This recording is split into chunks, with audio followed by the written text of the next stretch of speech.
Hey, man. Hey, buddy, how's it going? Oh, shit, I should mute the stream. Hey, how's it going? God, you sound like a professional audio engineer. It's going directly into the preamp. Like, there's nothing in between it. This is why I think everybody should be using large diaphragm condensers, man. They sound so fucking great. You sound really good. Thanks. Like, it's actually super good. But anyways. Yeah, okay. So the original question I had inside Discord was, I find myself having issues with... I'm finding myself having issues with, if I'm stressed out or like frustrated or whatever, and somebody who like needs my advice or like my opinion on something comes to me, asks me about it, I'm oftentimes projecting that frustration on them if I perceive that question to be dumb or something Googleable. So my first question is how, like, if you experience that, and if you do, how do you like try to go about controlling that or like change that behavior within yourself? Okay. Which was a separate discussion from what we originally kind of got on, which was like kind of like taking ownership of things. Yeah, totally. So we that can was move like into the that. first part that you jumped. Yeah, totally. Okay.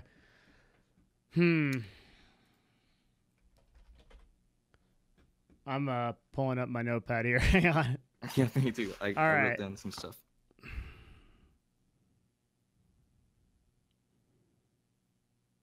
So can you kind of like explain this frustration a little bit more and sort of like what happened? So and the scenario is that it probably is not just hierarchical, so it's not just your team. It's not even my team. It's people who are like it's everybody. My peers, like they're horizontal to me. Right, that's what I figured. Okay, so Yeah. anyone that comes to you and asks you what you perceive as a dumb question? Yeah, pretty much. Something, well, like if they need my help on something that's like very Googleable or something that they didn't really need to ask me at all. Like the strategy I'm kind of going about it is I'm trying to get them to not ask me those simple questions, and so I just kind of like shoo them away, like, oh, I don't know, man, but like I like Stacked or whatever might have some like forum advice on stuff, something like that. Like if you try Googling or something like that, like I just don't know, because if I don't, then I just kind of just get pissed at them, pretty much, right? Yeah, I have let me just offer something like just right off the bat, right? Yeah, totally. Okay, if usually I ask more questions, but on this one, this is kind of interesting. Like, so I think this has to do with a difference in what your goal in a conversation might be versus the goal of a team leader. And let's assume that how we're going to act in business is to be a responsible leader and a person who is the most effective at what they're trying to do. Is that like a reasonable like kind of goal or aspiration? Yeah, absolutely. Okay, so if that's reasonable, then I think your central outcome, and if I type that real quick.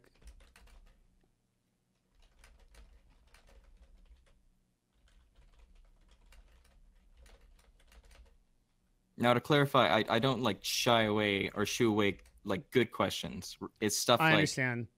Hey, man, how do I write this if statement? It's like, dude, it's an if statement. Just go on any forum. So, assuming we want to be, I understand. I say, assuming we want to be the most effective we can be, right? Yeah. The central outcome should be to provide as much value to a person as possible. Totally. Right. Okay.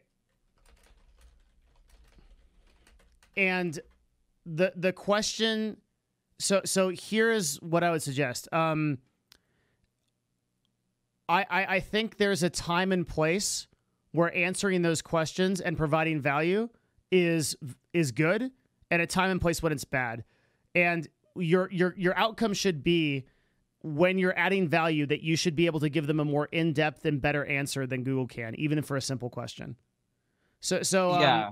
The number of times that people ask me, how do I intermittent fast? And the answer is don't fucking eat, right? Maybe I can level that up and I can give them some advice around it that they didn't ask for, that I can provide additional value in. Do you see what I mean? Yeah. Yeah, no, I do. That does make sense. Yeah. So like, I get asked dumb questions. There's a phrase, there's a saying that says there are no dumb questions, right? That's not true. There are dumb questions. Just anybody that says there are no dumb questions has never been on Twitch chat. Like there's tons of dumb questions and they get asked all the time, but you can use that. What I like to do is I like to use, because I'm telling you, like, as a broadcaster since 2012, I've been asked dumb question after dumb question. And not only do I get asked them, I get asked them over and over again. And I'll get asked them once, then another person will come in 5 minutes later who didn't have the context and ask me again. And so I am, instead of like responding in a way that gets me frustrated with these questions, what I do is I internalize it and I take it as a challenge to answer it better every time. Okay. Because so I make it a means of self-improvement for myself. Does that make sense? Yeah, no, that's very interesting. I like that. Yeah. So this is, and it's kind of funny because I actually thought I would have a really hard time answering this because I haven't had this exact problem where like I'm in the workplace and I like get this dumb question, I get really mad. But then I'm like, wait a minute, that happens on Twitch every fucking second. Like, right? Like, oh, this is always happening. And so the way that I'm now just internalizing this thought process. This is actually the first that I've really thought about this. But yeah, that's how I do it, is like, I'll take the question, I'll take the comment, and I'll be like, how can I respond to this comment in the most like entertaining way that'll make this person like love the fact that they just asked me this question? Okay. Most entertaining way. And I think the most entertaining, informative, and valuable way, right? Yeah. And I think if you like, imagine if you, let's say that you focus consciously on this and you go to work and now like, you get like, let's say 30 or 40% better at this. Every response that your team and the people horizontal to you have to you will be positive. And like that will reverberate through the entire organization because of how you're taking on this challenge. Yeah, I like that. I'm definitely going to be changing that. You know what? Let's pull out the highlighter. I'm pulling out the highlighter. Oh, baby. Oh, shit, it's green. I'm using green ink. Never mind. We're not highlighting it. I'm going to circle it in red pen. There we go. Now, I think there's a caveat to this. And the caveat is you want people to respect your time. Yeah. So this is how you do that. And this is what I think is really, so what's really cool about being a successful and entertaining and valuable person is, and all you need to do this is when you enter into an encounter with someone, like straight up, you enter like the fight and the battle music starts and like you're in this encounter, you should be seeking to provide as much value to that person as possible. But by giving that to someone, you also earn the right to tell people to fuck off when they don't respect your time. And this is something I'm very adamant about. So I would say for the vast majority of people, I'm just going to use the stream as an example, but I'll also use an example from CLG. The vast majority of people on Discord, they respect my time. Anyone can DM me. It's super easy. You can just literally open it and you can talk to me. But very few people do. I think, and there's a sort of innate understanding that I'm actually working hard. I'm trying to make this stream a thing, and for the most part, like talking to me is something that is taking me away from something else that I could be doing, right? Yeah. So most people will not like spam message me, but 2 to 5% of people, like maybe 2 in 100, do not have that awareness. And they'll literally send me messages like, I don't know, every day, and it will be like a lot of like kind of like nonsensical stuff. That is when I confront that person and I say, and this is really important, like listen to the way that I structure this, okay? Okay. Because it's not, hey asshole, go fuck yourself. It's like, because that'll really get you fucked. Like, but there's a way to do this in a way that makes them respect you more. And the way that you do it is, hey man, like, I totally am really grateful that you want to talk to me and that like you want to spend this time doing this. I'm really focused on the streaming thing and I'm trying to go all in on this. So like all my time is going into this. And I would really appreciate if you respected my time a little bit more and chatted in the general Discord where I can kind of get to it at my leisure and stuff like that. It would like really mean a lot to me if you understood this, right? With someone that was, so if you're wearing headphones at work and you're at your desk and you're kind of in it and someone comes to you and gives you a Googleable thing, what I would do is I would answer the question and provide as much value as possible. And then the caveat afterwards would be like, hey man, like during this time, I'm trying to be the most effective I can be possible. I'd really appreciate if you respected my time and like you got me at these hours. Give them an option.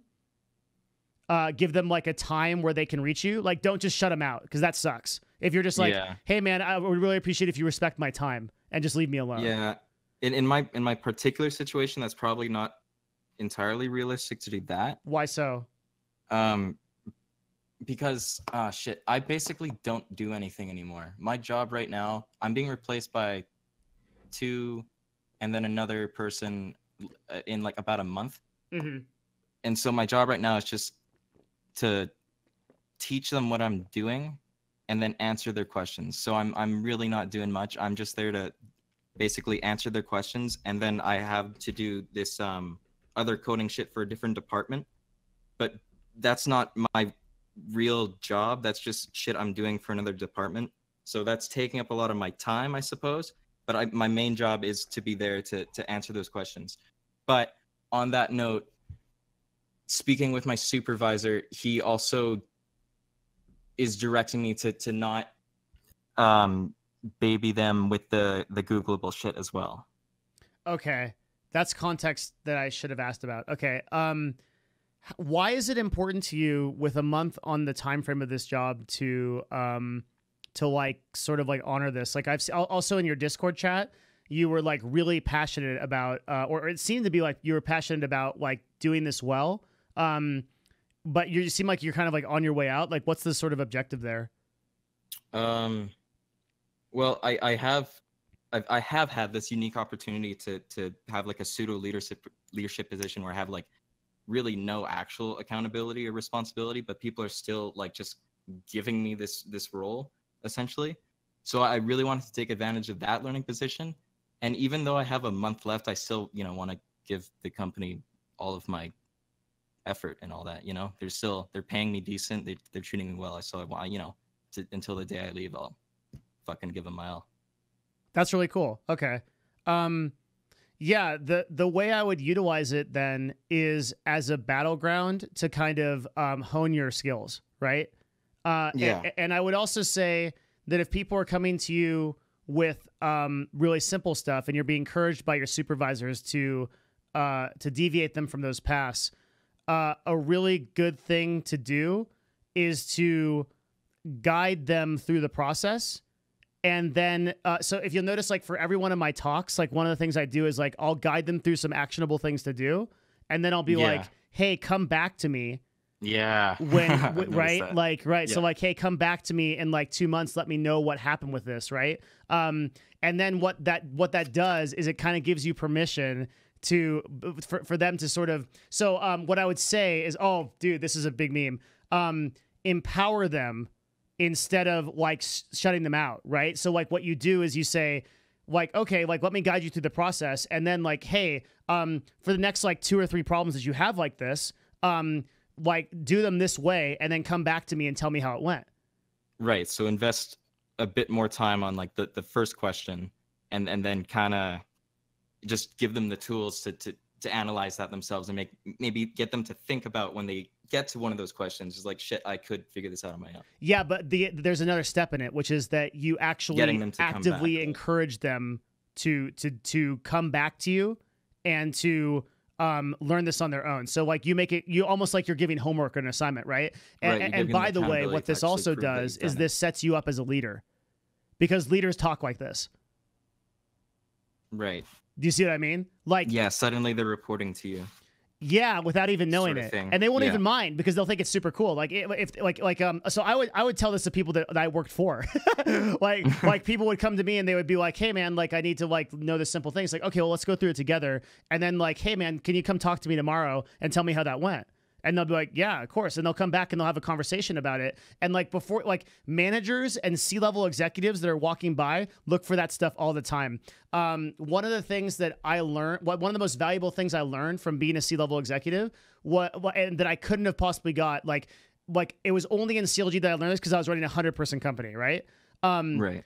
I watched those kind of things like a hawk. Like C-level executives are always looking for that kind of talent. If someone says a sentence that is kind of out of character and sort of shows their drive and their motivation. And I've corresponded with so many other C-level people that think and talk like this. Like they'll be like, oh, and they'll note it. They'll be like, oh, that's interesting. Right. And then all of a sudden, like opportunities will be, that's why I'm saying like, stopping yourself from getting frustrated when people ask questions like this. It's not just important from like a self-improvement standpoint of like, oh yeah, like I want to be a better person. I want to be nicer to people. Right. It actually has like a huge business. Yeah. It has a huge objective benefit on your actual life, because like once that person notices that, they'll be more inclined to do favors for you. And then when like an executive or a leader notices that, they'll be like, that's the guy I want to lead my team. Totally. Very interesting. Yeah, so I think that's what I would do around that. Yeah, no, this is great. Thank you. Yeah, of course. That's what I'm here for.